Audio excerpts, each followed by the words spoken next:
नमस्कार। मैं पुरुष कुमार महावर। आज हम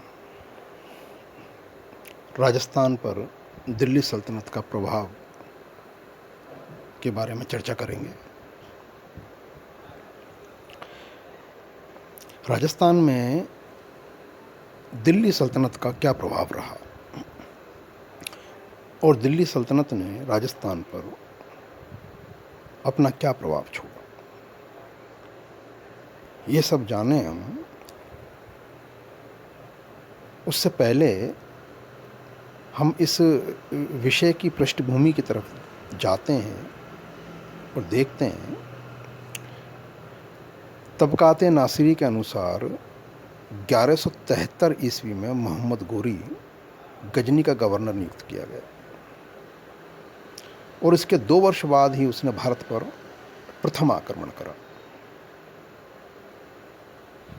और मुल्तान पर अधिकार कर लिया। इसके बाद उसने 1186 ईस्वी में भी पंजाब को भी अपने अधीन कर लिया।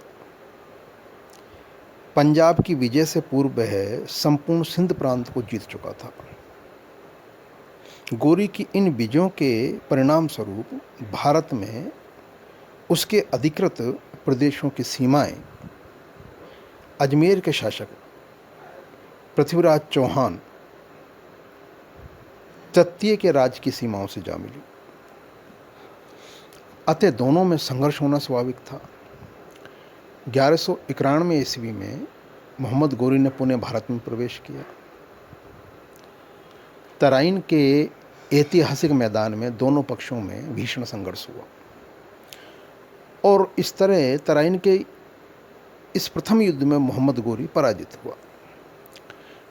लेकिन 1192 ईस्वी में तराइन के द्वितीय युद्ध में उसने विजय प्राप्त कर अजमेर का राज्य पृथ्वीराज के पुत्र को लौटा दिया। गोरी भारत से लौटते समय अपने अधिकृत क्षेत्रों की सुरक्षा का दायित्व अपने सेनानायक कुतुबुद्दीन ऐबक को सौंप गए। कुतुबुद्दीन ऐबक ने दिल्ली को अपना केंद्र बनाया और इस तरीके से दिल्ली सल्तनत की पृष्ठभूमि तैयार हो गई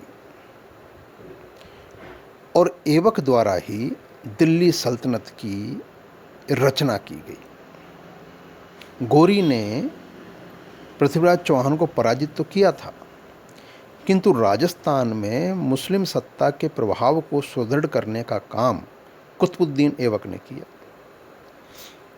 गोरी के लौटते ही पृथ्वीराज के भाई हरिराज ने विद्रोह करके अपने भतीजे को खदेड़ दिया, किंतु ऐबक ने विद्रोह का दमन कर पुनः पृथ्वीराज के पुत्र गोविंदराज को अजमेर में प्रतिष्ठित कर दिया। ऐबक के लौटते ही हरिराज और अन्य चौहान सरदारों ने विद्रोह कर दिया। इस बार ऐबक एक शक्तिशाली सेना लेकर आया और विद्रोह का निर्ममतापूर्वक दमन कर दिया। हरिराज ने इससे खिन्न होकर आत्मदाह कर लिया। इस बार ऐबक ने अजमेर का राज्य निर्वल गोविंदराज को न सौंपकर वहां अपना एक तुर्क सूबेदार नियुक्त कर दिया तथा गोविंदराज को रणथंबोर का राज्य दे दिया। इस प्रकार राजस्थान के केंद्र में स्थित अजमेर पर मुसलमानों का प्रत्यक्ष शासन स्थापित हो गया और गोरी ने लौटते समय भरतपुर रियासत में बयाना पर आक्रमण कर उस पर भी अधिकार कर लिया और बहाउद्दीन को बयाना का अधिकारी बना दिया।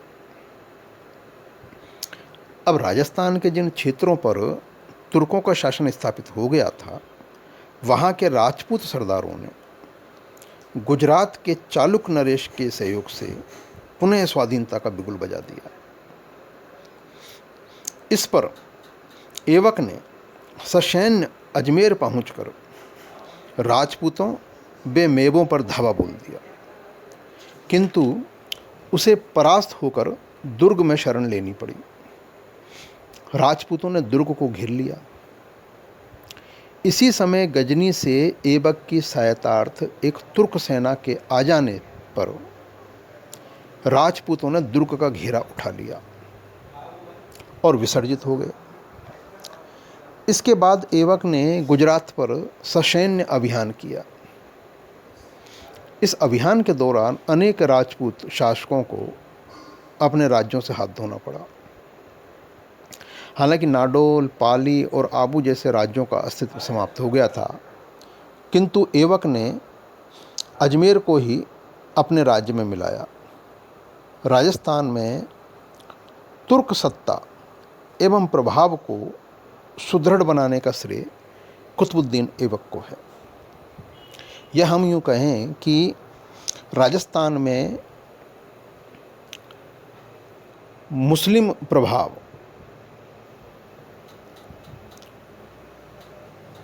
को स्थापित करने का श्रेय कुतुबुद्दीन ऐबक को है तो ज़्यादा ठीक रहेगा। कुतुबुद्दीन की मृत्यु के बाद दिल्ली का सुल्तान इल्तुतमिश अपनी सत्ता को सुदृढ़ बनाने में लग गया, अतः वह राजपूतों की ओर ध्यान न दे सका और इसके फलस्वरूप राजपूतों ने पुनः स्वतंत्र होने के प्रयास आरंभ कर दिए। जालोर के चौहान शासक उदय सिंह ने तुर्कों को खदेड़कर अपना राज्य स्वतंत्र कर लिया। रणथंभौर, जो अल्पकाल के लिए तुर्कों के अधिकार में चला गया था, चौहानों ने पुनः जीत लिया। अजमेर पर भी राजपूतों का अधिकार हो गया तथा अलवर वे बयाना के निकटवर्ती क्षेत्रों पर से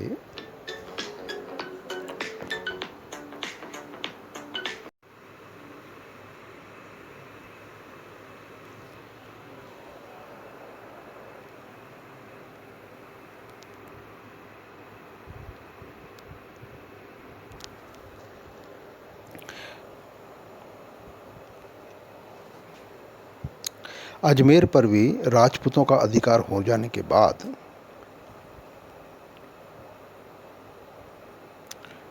अलवर और बयाना के निकटवर्ती क्षेत्रों पर से भी तुर्क नियंत्रण शिथिल हो गया था।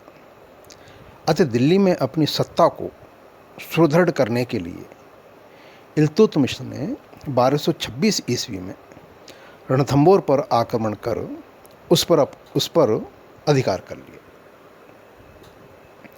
अगले 2 वर्षों में उसने नागौर, अजमेर, बयाना, तहनगढ़, सांभर, जालोर तथा मारवाड़ की राजधानी मंडोर पर भी उसने अधिकार कर लिया। और इस तरह से इल्तुतमिश ने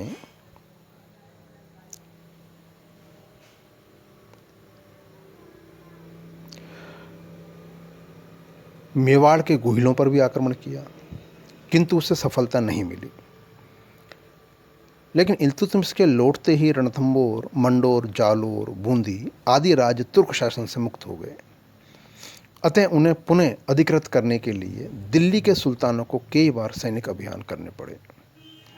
फिर भी इल्तुतमिश के शासनकाल में अजमेर, सांभर, नागौर, बयाना, मेवात आदि क्षेत्रों पर तुर्कों का स्थायी नियंत्रण स्थापित हो गया था। इल्तुतमिश से लेकर जलालुद्दीन खिलजी के शासनकाल तक तुर्क राजपूत संघर्ष चलता रहा।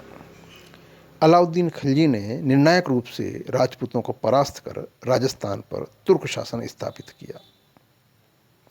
अलाउद्दीन खिलजी को राजस्थान में अपनी सत्ता का प्रसार करने के लिए रणथंभौर, जालोर और चित्तौड़ के राजपूतों से कड़ा संघर्ष करना पड़ा।